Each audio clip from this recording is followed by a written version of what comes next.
Hey, Brent Pourciau, TopVelocity.net, and welcome. We're going to cover a topic today. It's a popular topic. It's really going to be a topic on pull downs. Now, it does kind of walk into the topics of long toss, even like other extreme throwing methodologies, but it is a good topic. And one of the biggest things that I think you hear about with people talking about pull downs is, how does it convert, or why doesn't it convert? Which will really kind of be the focus, and then it'll also go into health, because when you look at a lot of the studies, health is a big link to a lot of the studies. So a lot of fun things to talk about. If you're not following us, you can follow us on anything. Just search Top Velocity pretty much anywhere. You'll find us, obviously, topvelocity.net. And I got this really cool AI tool. Go to topvelocity.net/Brent. Ask any question you want, obviously pertaining to baseball will be cool.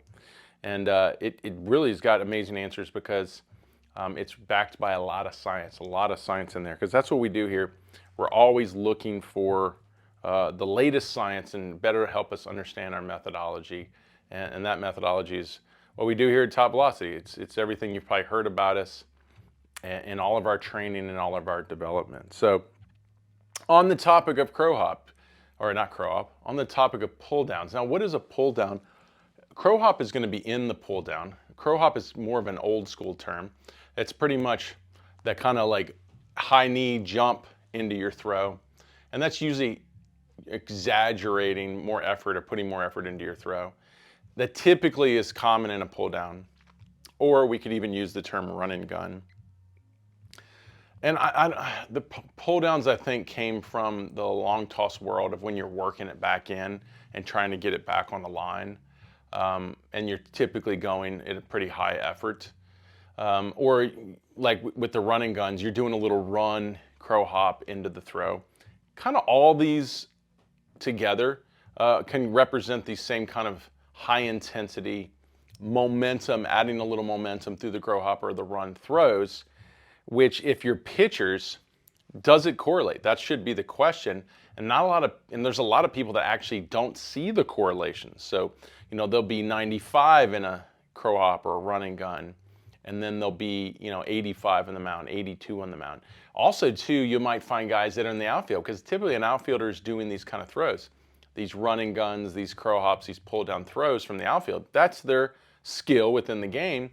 And you can see those guys, same thing, 95 say from the field, and then they're also pitchers, and they get on the mound and they're low 80s, mid 80s on the mound, so they're not seeing the conversion. So why would that happen? And I'll tell you right now why it happens.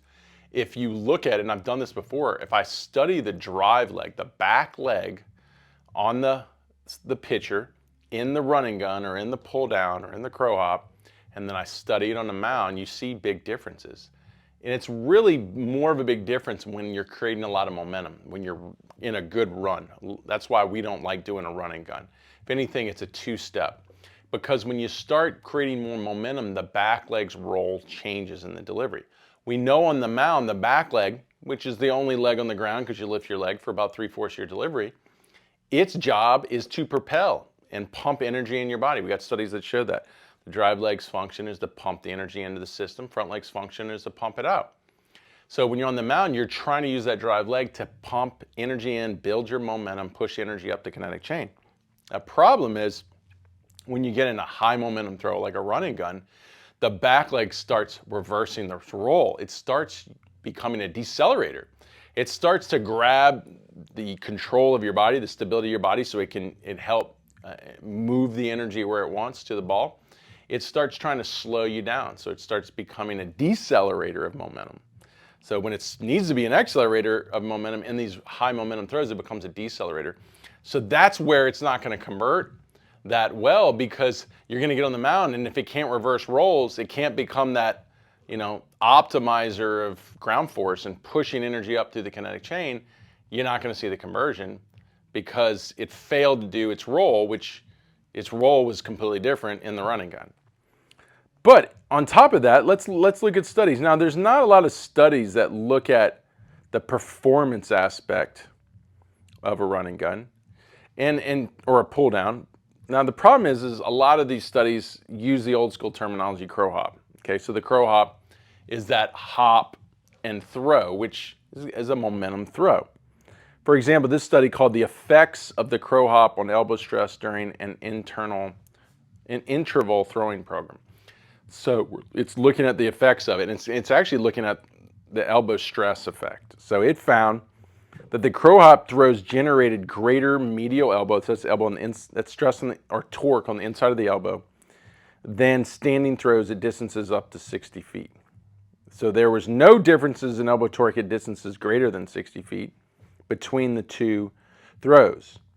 For the crow hop and the standing throws, elbow stress increased at each distance interval up to 90 feet before plateauing at distances greater than 90 feet.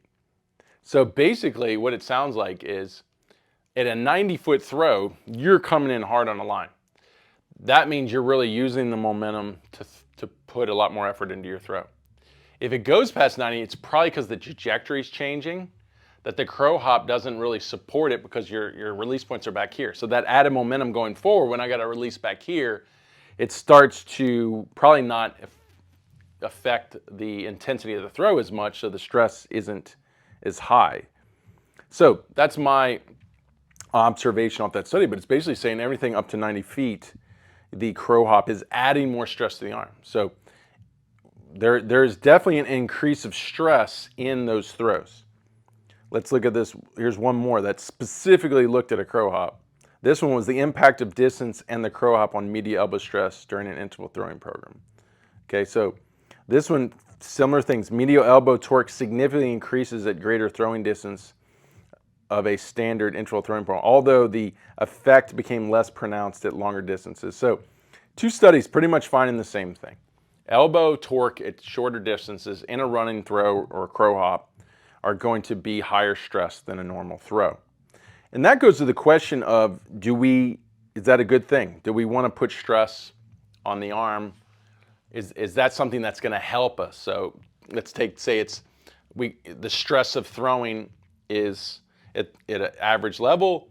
Is it beneficial to put high stress on our arm in our training? Is that somehow going to make us better? Now, if the throwing at 60 feet is less stress than the training interval in a position where the stress falls on a ligament, I don't believe that that's smart, because I would rather stress the arm into a healthy, high leverage movement, a high efficient movement, like a flexion, extension, as opposed to external internal rotation where the valgus stress or the medial stress is, because I know more of that load is being put into the body of the muscle. And that kind of stress can help the muscle adapt stronger, right? We don't get adaptations in ligaments, and there's not a lot of muscle being really developed in a medial movement because the joint wasn't, in a valgus movement, because the joint wasn't built to go valgus. This was built to hinge, not hinge laterally. So I don't believe that would ever be good stress, just based on the anatomical understanding of it. Definitely not the same as doing, say, curls, than throwing at a high speed in a valgus position. So that's just my understanding. So if you look at this, like I'm gonna put this study up, elbow valgus torque by throwing distance in competition. It's literally showing you where valgus stress is at its maximum. And you could see at every level of the game, it's 60 feet for pitchers. There's no high stress there. It's very much low, medium level stress in that specific position where the ligament is at risk. So once again, if you want to go a little bit above it where the stress is still fine, that's fine. But if we're going up into these red zones here, which you can see are at all different places, because every athlete's bodies are going to be different, I don't see any benefit in that. And this is a study looking at over 600,000 throwing athletes. So this is a pretty good understanding of where the stress is. And I question why you would ever want someone training at that level. Just like I now want to question crow hops, pull downs at 60 to 90 feet, because they're a lot higher intensity throws using a lot more momentum, obviously putting a lot more stress in the arm. So yeah, we want to work on throwing hard, but does throwing hard come from the arm? That's the second question to better understand what's going on. So we go to a study like this that's looking at the internal rotation velocities at all levels of the game. And if you look at between the college and professional level, just like between the youth and high school level, the internal velocity of the shoulder, which is measured in degrees per second, goes down, like from college to professional, from 7,400 to 7,200, while the ball speed measured in meters per second, because it's an SI unit, so it's a universal measurement, it goes from 35 to 37, so it goes up. So the arm speeds are going down, ball speeds are going up. So obviously, if you're going from college to professional, it's not really dependent on your arm speed. So if it's not dependent on your arm speed, what's it dependent on? Well, here's another study that might help us better understand. Because it's probably not dependent on the arm speed, this study here, the effects of upper trunk rotation on shoulder joint torque among baseball pitchers are various levels, is finding that also from college to professional, the arm torques are going down, specifically when you normalize to body weight. And when you normalize to body weight, the arm torques at professional level are even lower than the youth torques. That's the stress. That's the stress that eventually causes the joint damage. So if from college to professional, arm speeds are going down, torques are going down, and we see it throwing at max distances, torques are going up. We also see studies that using crow hops, or today would be considered pull downs or maybe even running guns, torques are going up. Why do we want to do that to the arm when the arm isn't the driving force of performance when you go specifically from youth to high school or college to professional? Why would we want to be putting that kind of stress in the arm when the arm is not the driver or the key driver to an elite level? So that's kind of the debate here, and I think that opens up big questions, and unfortunately people have the old school mindsets of the arm is the generator of velocity, so therefore we need stress in the arm so the arm can handle doing it at a higher level, but that's not true. So everyone, 90% or more of baseball believes that, and that's why 90% or more of coaches are using these training methods: extreme long toss, running guns, crow hops, pull downs, because they have those old school mentalities that isn't using the latest science, that arm speed, arm stress is higher at the higher levels of the game, which is wrong. So now when you look at it now and you're like, well, studies show arm speeds aren't the highest at the highest level. Arm stress is actually lower based on normalized to body weight at the higher level. So why do we want to train in high stress on the arm? We obviously need to be stressing other parts of the body to get better so we can better use the body, which ultimately that's the lesson here. Why isn't the arm speeds and the arm stress higher at the higher levels of the game? Because they're better movers. And that one study looking at the shoulder torques found that those who had less shoulder torques were better at putting less stress on the body. So or basically better at using the kinetic chain. That's the better way to put it. So if I go to this other study here, and we can see that they find that there's specific mechanical components that don't even relate to the arm that actually are able to increase velocity and reduce stress. For example, right here it says poor timing between pelvis rotation and upper trunk rotation. You will see a decline in velocity, and you will see an increase in internal rotation torque. So reverse that. If I improve pelvis rotation and trunk rotation timing, I now can increase my velocity with less shoulder internal rotation torque. So this is showing you and opening the light that, or bringing us more insight that the use of the body, or how efficient the body is and how well the body's being timed and how the legs are driving the pelvis and then the trunk is driving from the pelvis, that's more than likely the training and the development that needs to be the focus to get someone at a high level. because two things will happen. We'll get higher velocity and we'll get less stress. And why is less stress important? Because we know that there's a high correlation to injury in this game. There's a real good chance you could damage your elbow joint and your shoulder joint. And if we want to know what's doing that, here's a study here, correlation of torque and elbow injury in professional baseball pitchers. And it's saying that those in the non-injured group at maximum external rotation, when the arm lays back, they had less injury, those who had less torque. So when the torques were lower in maximum external rotation, that was more common in the non-injured group than in the injured group. So we can see that these torques are directly relating to the arm injury. So the training that is pushing higher torques, medial elbow torque, valgus stress, those are more than likely what's causing the injury. So go back to it. What are those throws? What's the training?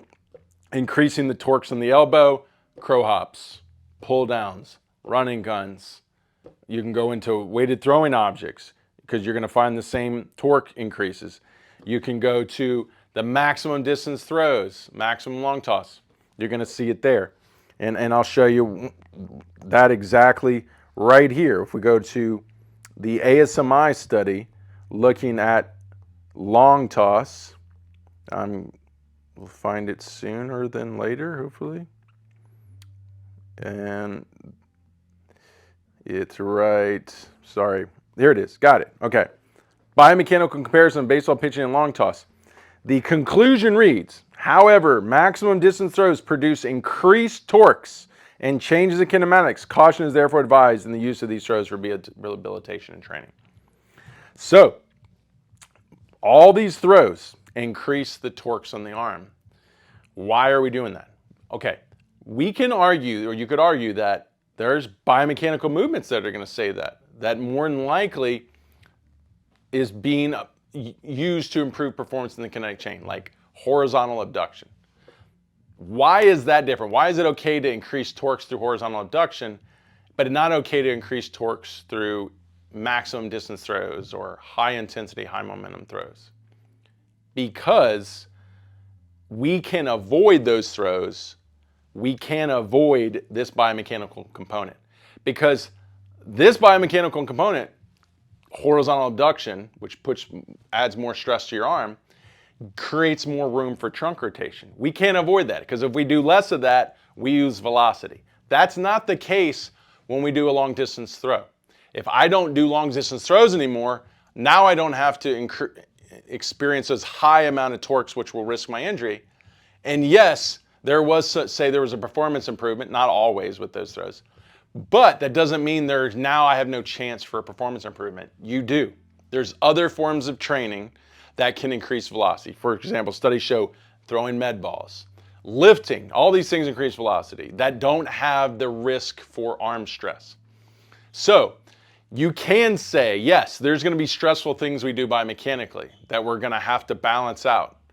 But the difference between those and the training components or the training routines or protocols that have stress is that we can't eliminate a lot of these biomechanical movements and find alternatives. There's really not many options, but there's many options in our training that will have the performance improvements without the stress. Just like showing you that one study, that was a biomechanical thing, but you could also find in other studies where there is an increase in velocity and in some type of training like lifting, and there's a decrease in stress to the arm, mainly because the lifting can build more strength to protect the arm. So that's the way we play this, and I think a lot of people don't want to reevaluate these old school training methods because they think, well, it's the only way. What's the alternative? There's tons of alternatives. At this point, you need to be more open to finding those alternatives, because there is alternatives. You're going to have a harder time finding alternatives biomechanically because we all throw very similar, because we all have these same bodies, and there's not many options. But yeah, if throwing very horizontal, which studies show increases arm stress, you could avoid that and throw more vertical and have less stress. I would recommend that. So there is some ways we can do that biomechanically, but it's a lot harder to do than it is in these training modalities or these protocols that there is actually a lot more variety than what you know about. And that's the moral of this this podcast, this show is learn the science, because I guarantee you there's way better, there's today there's so many more better options than probably what you're doing, and therefore you have a lot better chance for improvement with less risk of health, which is still a huge problem in this game. So I hope that helps. If you have any great comments you want to add to it, please add to it. Love to hear your comments. If you want some of these case studies to you, I'll try to get them to you. A lot of these are behind paywalls because they're academic studies. If you have a school you're in, go into their library. You can find a lot of these. But yeah, be happy to help you learn more. Also, too, consider learning more about TopVelocity, coming down to our 3X Velocity camps, 2X camps for position players, and really dive into the education we have here in the methods that we have and the training that we do. And remember, we're really a school. We're not tutors, which pitching instructors, pitching coaches, baseball coaches are more tutors. We're a school. We have a curriculum. We have an evaluation process. We have many levels of training, and we have an educational system. So we'd love to teach more. Thanks for following.